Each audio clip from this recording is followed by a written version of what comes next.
The following video is based on my personal experience as a scapegoat survivor.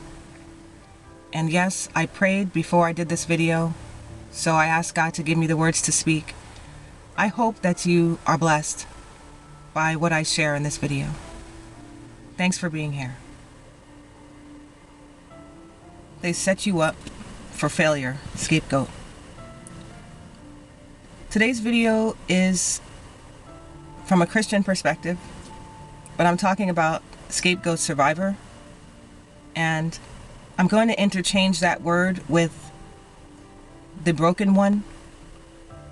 And I want to be very clear, I'm not a licensed psychiatrist or psychologist.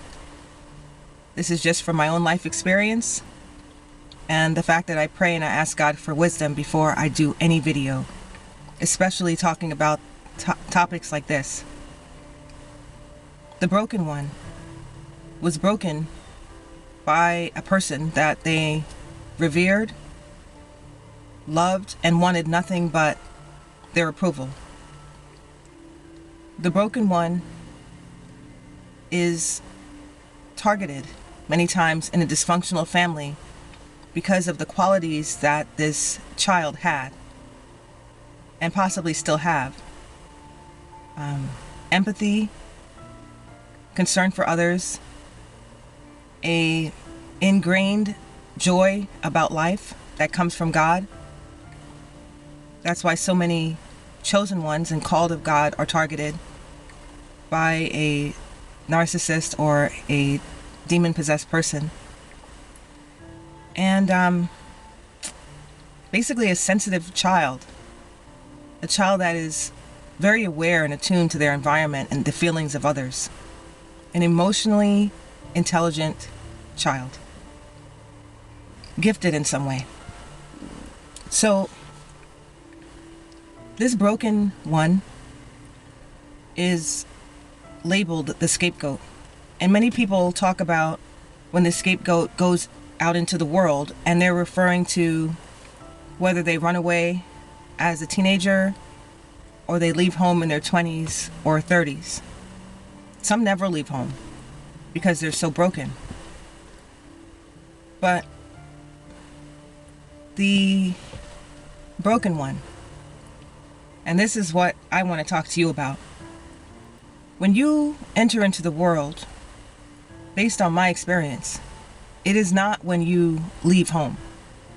You're entering into the world as a broken one from the time you first have to attend any school, whether it's kindergarten, elementary, whatever form of schooling you get, where you have to interact with the world and you're seen as an individual.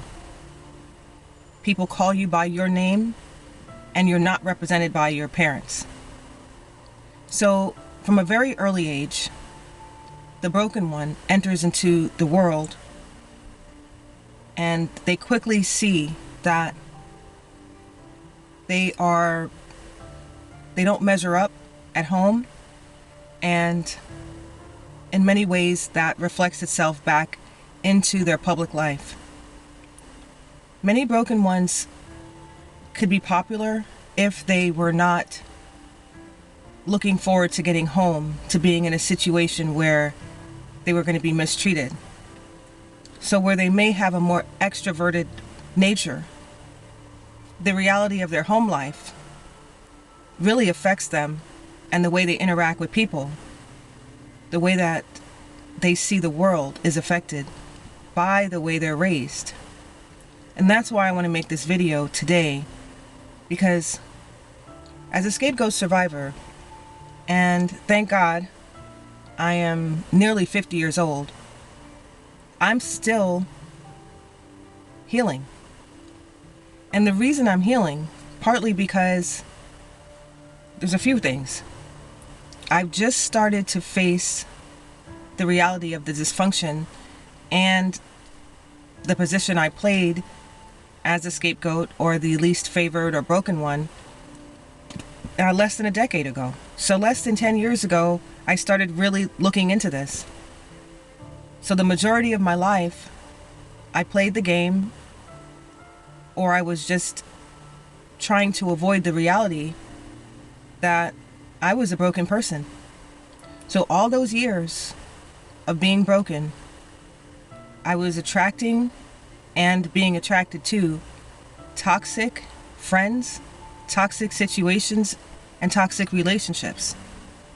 I attracted very narcissistic and abusive people because I was broken.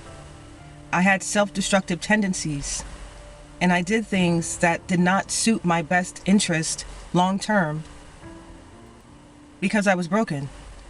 And when I sought a relationship with Jesus, I always looked to the church as if that was the answer. Church does dangle Jesus in front of, not all churches, but the majority of them. These denominations and these non-denominations, they dangle Jesus on a string like a carrot. And you chase after Jesus, but it's really the church that you're chasing after. I'm going to make another video going deeper into my opinion on the modern church. And I am in the United States, so I don't know how it is in other countries, but I'll go a little deeper into that in another video. But the brokenness from being the unloved one, from being the broken one, has very long-lasting repercussions. It's not just the childhood that the scapegoat has to get over. It's the people that they meet and the situations that they're attracted to because they're broken. Something else that prolonged my healing. And maybe this can help you not take so long. I spent so much time trying to portray myself as someone who was okay. I'm guessing that was for survival reasons. But when you're a broken person from childhood and those things are not addressed, many people, myself included, gravitate towards different things to mask the pain. Whether it's alcohol, drugs, relationships that are abusive, toxic situations, overworking, over partying.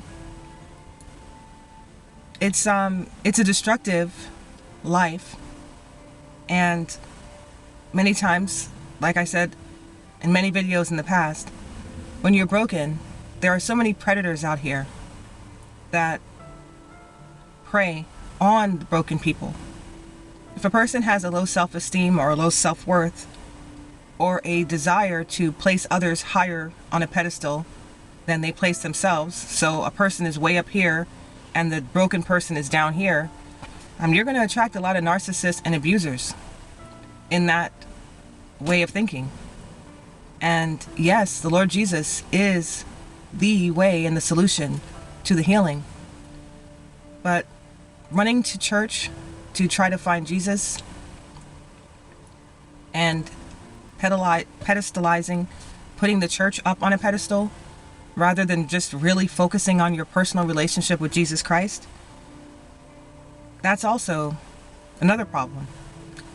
So the healing process takes longer than it would have or could have if a person is masking it with drugs and alcohol, getting involved in abusive relationships, dysfunctional systems that could also be in the form of a church.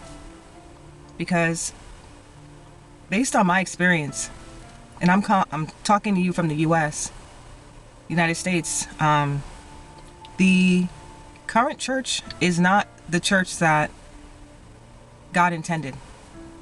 There are too many people abusing what individuals are seeking in church. There are too many people in charge that are abusing that to truly reflect what the Lord Jesus intended the church to be. I'm going to make a video about that in the future.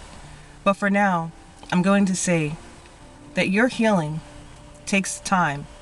But certain things that we do during our healing journey, including maintaining contact with the dysfunctional family structure, these things prolong the healing. But it's okay if you're not 100% okay. Because not only are you dealing with the healing from the childhood and the teens, but all the other relationships that were formed because you're a broken one. So I just want to encourage you, give it all to the Lord Jesus. Allow him to heal you. Allow him to help you to forgive. And it's okay if you're not okay. God's going to take care of everything. God bless you. Bye.